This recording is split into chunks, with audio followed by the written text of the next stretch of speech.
Bismillah. Waalaikumsalam warahmatullahi wabarakatuh. Apakah wajib wanita juga sholat tarawih di masjid, Ustaz? Tidak wajib, ya. Tidak wajib. Jadi tidak wajib. Hukum sholat tarawih itu sunnah hukumnya, sunnah muakkadah. Dan bagi perempuan itu pernah terjadi di zaman Umar ke masjid. Ada di Umar menurut Ubay bin Ka'ab untuk imam bagi laki-laki, Salman untuk imam bagi perempuan. Ya, Sulaiman bin Khasmah namanya, imam bagi perempuan. Jadi ada dikhususkan. Jadi kalau misalnya perempuan akan ke masjid saat menunaikan tarawih, kita pernah bahas sama hukumnya dengan perempuan sholat ke masjid dalam hukum-hukum sholat yang lainnya. Sepanjang ada 3 syarat. Pertama, bebas dari fitnah. Ya, jadi kalau berangkat ada mahram atau sekelompok perempuan yang menjaga keamanannya, kan? Kemudian pakaian-pakaian juga dilihat, jangan sampai ke masjid tapi aurat terbuka. Nah, itu nggak tepat, ya. Yang kedua, aman tempatnya. Jadi di tempat itu ada saf dikhususkan untuk perempuan yang tidak ikhtilat dengan yang lainnya. Ya. Di Madinah kayak ditutup itu kan, di Mekah sekarang sudah disiapkan saf khusus perempuan. Jadi kalau umrah di dekat Ka'bah, para ibu langsung ke belakang aja, Bu. Ya, ada portal warna hijau itu kan, langsung ke situ aja, masuk ke belakang itu ibu nggak akan diganggu, nggak akan diganggu. Kalau dekat-dekat ke Ka'bah, di depan itu pasti nanti ada mutawif mulai mengatakan kan, ya haja, tidak boleh, haram ke belakang, kan? Ya itu akan diminta untuk pergi. Jadi ada safnya supaya bisa menghindari ikhtilat. Dan yang ketiga, ada kewajiban-kewajiban di rumah yang sudah dituntaskan dan tidak mengganggu hal itu. Jadi jangan sampai perempuan ke masjid kemudian, mohon maaf ya, di rumah ada bayi yang harus disusui, ada anak yang harus dirawat, ditinggalkan, itu salah. Salah. Karena ada seorang perempuan Ansar, ya, ada seorang perempuan Ansar di hadis Muslim disebutkan menghadap kepada Nabi SAW menyampaikan, ya Rasulullah, kalau bahasa kita ya, enak jadi laki-laki katanya. Ya, haji tanpa mahram, ya, bisa kapan saja, jihad fisabilillah, ke masjid tidak ada halangan berarti. Bagaimana kami dengan perempuan? Kata Nabi, wallahi katanya, demi Allah tidak ada pertanyaan sebaik perempuan ini. Jadi saat itu sedang diskusi, sahabat laki-laki kan bertanya, perempuan ini datang. Pertanyaan terbaik dalam diskusi itu yang gini, kata Nabi. Kata beliau, sampaikan pada teman-teman, ini yang paling indah. Karena perempuan ini tidak pernah mengatakan kalau dia utusan dari teman-temannya. Dia gabung dengan teman-teman, udahlah kamu paling berani jadi juru bicara, sampaikan. Tapi nggak bicara pada Nabi. Kalau saya perwakilan, kan? Kata Nabi, ini dibalik, ini ada kesan pada kita menunjukkan bahwa ini diantara mukjizat Rasulullah SAW. Sampaikan pada teman-temanmu apa yang dilakukan pria di luar rumah, sepanjang engkau ridha dengan itu, engkau mendapat pahala yang sama. Ya. Jadi kalau ibu misalnya ya, tidak sanggup untuk ke masjid karena alasan uzur ya dan seterusnya yang uzur syar'i tadi, maka kemudian ibu siapkan dorong suaminya, anak laki-laki ke masjid, dan ibu sholatnya di rumah itu pahalanya sama dengan yang ke masjid, dan dapat tuh plus itu yang dilakukan suami anak-anaknya, ibu dapat bagiannya. Ya. Hadis yang mirip di Al-Bukhari nomor hadis 2996. Ya. Idza maridal 'abdu aw safar kutiba lahu mithla ma kana 'alaihi muqiman sahihan. Kalau ada seorang hamba mendapati uzur karena sakit atau yang lain atau bahkan safar, dia tidak bisa menunaikan amalan konsisten sebelumnya. Ya, misal antum mau safar nih, sekarang ke Bandung saya mau berangkat, kan? Misal dari zuhur belum sholat zuhur, begitu nyampe kilometer 19 macetnya luar biasa, saya sholat jamak qashar, kan? Jamak gabungkan zuhur dengan asar, qashar jadikan dan 4 jadi 2, kan? Baik, masih ada waktu misalnya, waktu masih ada setelah selesai, ya, masih boleh nggak sholat sunnah di waktu zuhur? Nggak usah, tidak perlu. Ya. Ketika Anda tidak sholat sunnah pun itu pahala sholat sunnah karena sudah terbiasa sebelumnya tetap dituliskan. Kata Nabi sempurna. Maka bagaimana dengan seorang laki-laki yang sering ke masjid, tiba-tiba kakinya sakit, gak bisa ke masjid, harus di rumah, itu sholatnya dihitung ke masjid. Kalaupun dia tidak ke masjid. Yang hebat bagaimana dengan seorang muslimah? Sampaikan pada kakak Anda yang perempuan, istri Anda, ibu Anda. Jika ada seorang perempuan dalam keadaan sucinya, sering melakukan amalan, dia baca Quran, dia kerjakan yang sunnah, Masya Allah. Dalam keadaan haidnya, masa liburnya, Allah mencatat pahalanya sekalipun tidak mengerjakannya. Ya. Jadi kalau perempuan cuma mengerjakan yang fardu aja, cuma sholat fardu dan seterusnya, itu saat dia dalam keadaan haidnya, dicatat cuma yang fardu. Dia rugi. Ya. Misal, sepadan yang sama hadisnya. Antum suka baca Riyadhus Shalihin? Ya, 1896 hadis. Coba lihat hadis yang ketiga dan keempat. Ya, posisi sebelah kiri paling atas. Ya. Dari Aisyah radhiyallahu anha. Beliau mengisahkan, kata Nabi, inna fil madinatil aqwaman. Sekarang di Madinah ada sekelompok orang, ya, gak ikut perang dengan kita. Di beliau sedang berjihad, tidak ikut perang, tidak ikut jihad, ya. Tapi mereka mendapat pahala yang sama dengan kita, gak ikutan tapi dapat pahalanya.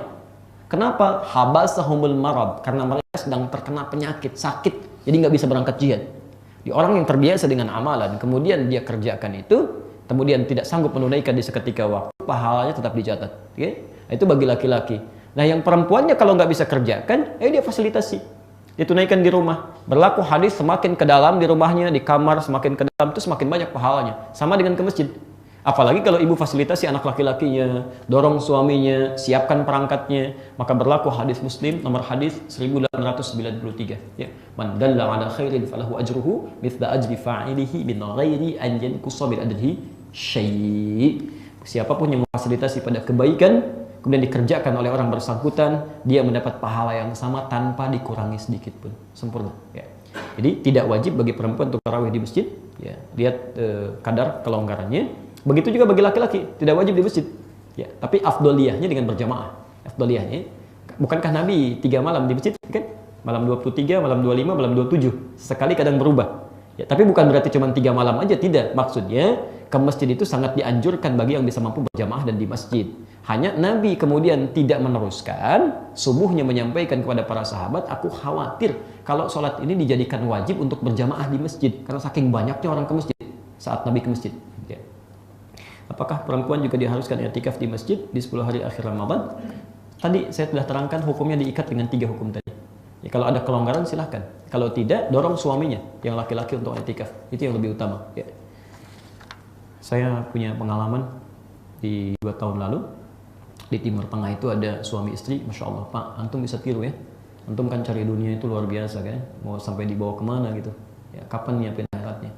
Nah, ini ada orang luar biasa padat, sibuk, Ramadan, dia luangkan waktu untuk i'tikaf, dia atur waktunya.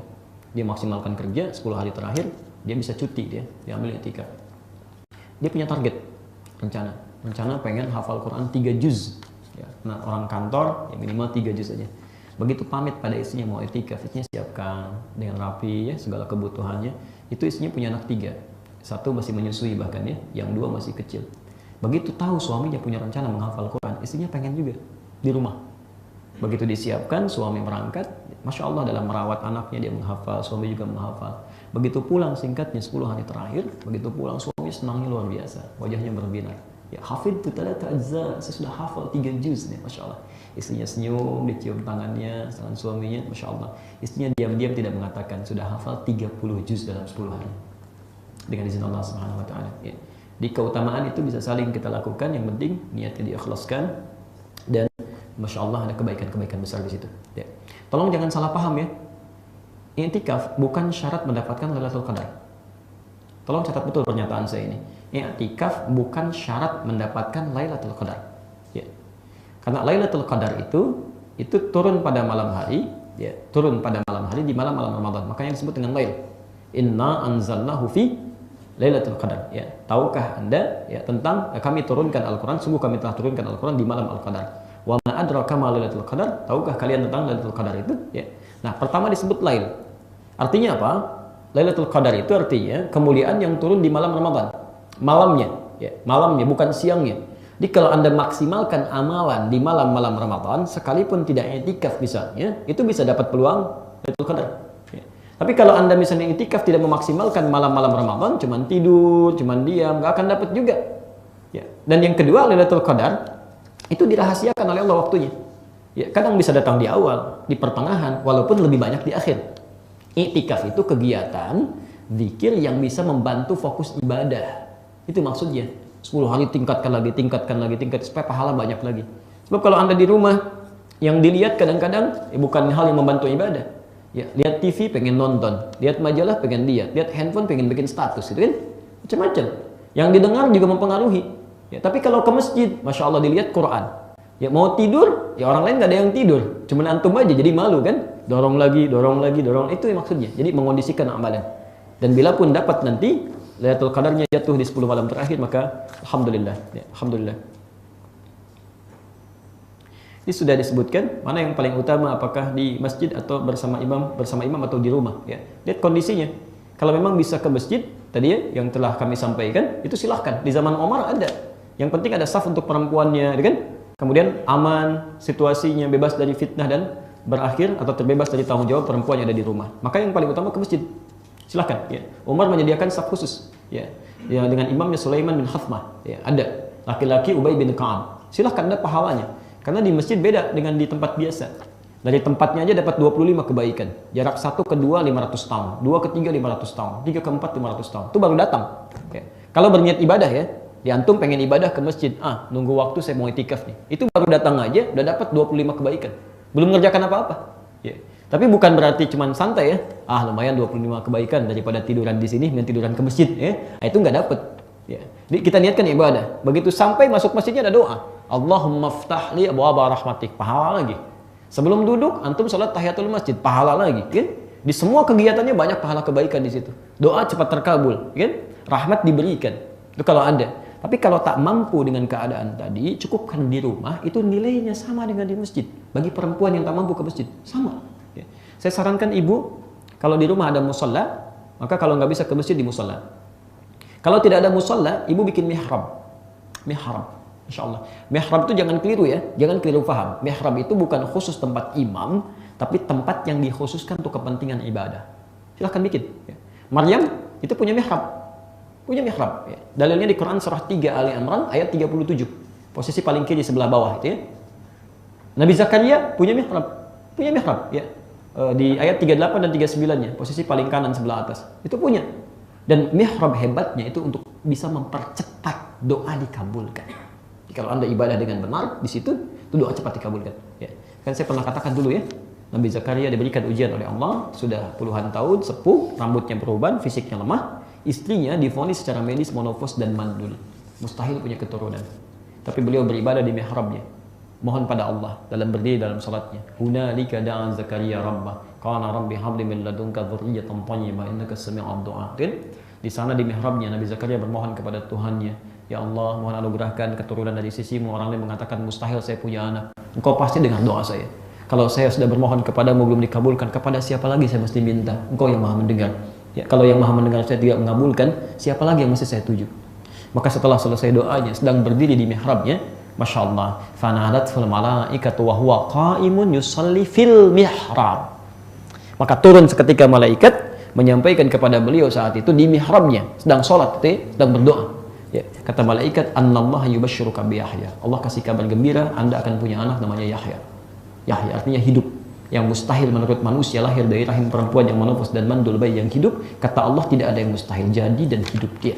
Ibu bikin mihrab di rumah, tidak harus luas. Sebentangan saja ada, kan? Tapi jangan dicampur dengan yang lain. Salatnya di situ, zikirnya di situ, berdoanya di situ. Masa iya Allah tidak mengabulkan? Kalau benar tidak ada haram masuk ke dalam diri masing-masing, itu insya Allah doa cepat terkabul. Kecuali maaf ya, punya mihrab cuman sajadahnya haram, pakaiannya haram, minumannya haram, makanan haram, itu sampai kapanpun selama yang haram yang masih ada dalam tubuh nggak akan dijawab doanya, nggak dijawab. Ya. Susah itu. Ya.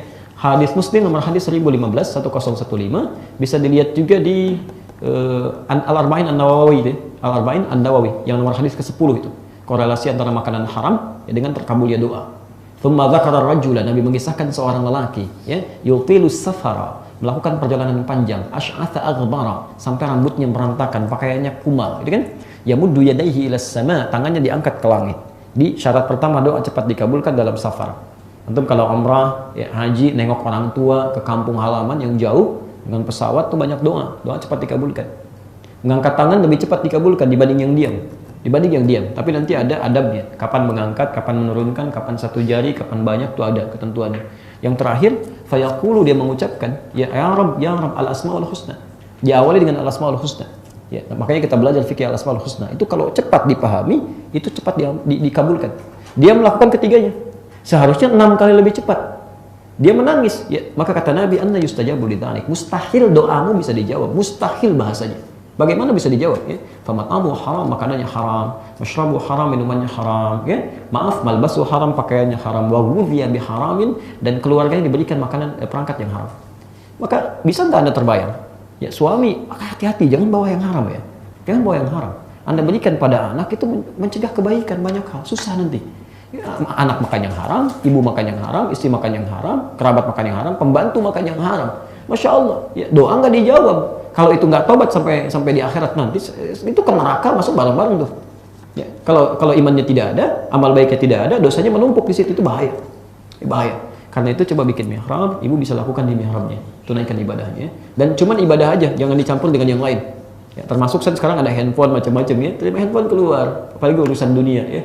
Nggak usah bikin status, ya. Foto mihrabnya ceklik gitu ya, sedang ibadah di mihrab terus diupload, ngapain ya? Nggak ada kepentingannya. Terakhir barangkali.